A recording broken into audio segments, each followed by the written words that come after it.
When you're chasing a career, really going for it, what are you willing to sacrifice? We're about to dive into the short film Yarunga Ramaswamy, and trust me, it holds a powerful lesson about the true cost of success, a message that every single young professional really needs to hear. So the entire film, and I mean the entire thing, is built around this one kind of haunting question from a lonely grandfather. It's really the moral compass of the whole story, and it points toward this dramatic, totally unexpected transformation that's about to unfold. Okay, so to really get this story, you have to understand that it's all about two completely disconnected worlds. Yeah, on one side you've got this relentless, nonstop ambition, and on the other, just quiet, heartbreaking neglect. And wow, the contrast could not be more stark. The Office? It's a total pressure cooker, all about metrics, deadlines, and this whole no guts, no sacrifice, no glory mantra. But then you look at home life, and it's just defined by loneliness, disconnection, and just this quiet hope that maybe, just maybe, a loved one might come over. So, right at the center of this whole crazy work culture is the manager, a guy named Jothi. And get this, he's so completely consumed by work that his team actually has a nickname for him, and it's a harsh one: Hitler. He's basically become less of a person and more of a machine, with like zero work-life balance.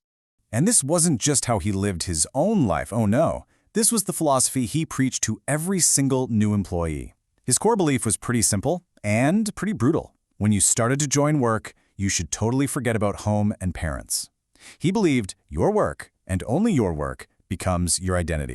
But then, an accidental phone call is about to just shatter this whole high-pressure world. It's wild. A single conversation is about to plant this powerful seed of change, and it's in the last person you'd ever expect. Okay, so picture the scene. It's a super tense meeting. The manager is furious about distractions, so he demands everyone surrender their phones. He just piles them all up on his desk. And then, in the dead silence that follows, one of them starts to ring. It turns out it's a phone belonging to an employee named Bhareth. So the manager picks up, and on the other end is an elderly man named Ramaswamy. He thinks he's talking to his grandson's colleague, so he just pours out his heart. He talks about his loneliness, how he just longs for a simple conversation, and he says something so profound. With food alone, every human cannot survive. They require love and caring also. And the manager, he's just stuck there on the other end, forced to listen to every word. Ramaswamy then shares this really beautiful metaphor. He calls it the aged banyan tree. He explains that a banyan tree survives because its younger branches actually grow down into the soil, becoming new roots and sharing the load. His point is that a family should be just like that, the younger generation providing strength and support back to the older ones. It's a powerful image.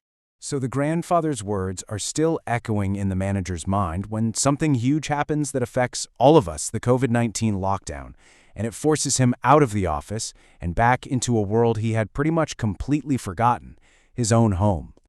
This forced time at home becomes the catalyst for this massive personal shift. First, he tries to help with chores, for the first time probably, falls off a ladder and gets hurt. Then he sees his mother quietly saving her portion of a snack just for him. And then he overhears his wife and sister talking about how he knows literally nothing about his own family life. All of this just builds up and culminates in this one absolutely earth-shattering realization. His contribution at home was zero, but his family's love for him was 100%. Wow. All right, so Section 4. The lockdown finally ends, the team heads back to the office, and they do not find the same Hitler they left behind. They find a man who is completely, and I mean completely, transformed. His employees are just completely bewildered. He's suddenly being kind. He's praising their work. He's even asking about their families. You can just imagine them whispering to each other, trying to figure out what on earth could have happened to cause such a radical change. I mean, the change was just so dramatic. The manager who used to say, "Forget your family," is now saying, "Convey my greetings to them." The guy who would scold and criticize them in public is now praising their effort and creativity. He's gone from demanding 24/7 focus on work to actively encouraging a healthy work-life balance. It's night and day. So, the mystery is finally revealed, and it's in a really unusual way. He starts calling his employees by their grandparents' names. He calls Bhareth Ramaswamy, another guy, Krishnamurthy, and you can just see the confusion on their faces. And then he explains why, and it is so profound. He says, These are your grandparents' names. I remembered their names to remind you of who you are forgetting. After that one fateful phone call, he actually took the time to research his employees' family histories. He learned their names to serve as a powerful daily reminder for them and for himself of the people and the heritage they were sacrificing for their jobs. Okay, so this wasn't just a personal change for the manager. This was way bigger. It represented a complete overhaul of the entire company's philosophy on what it actually means to be successful.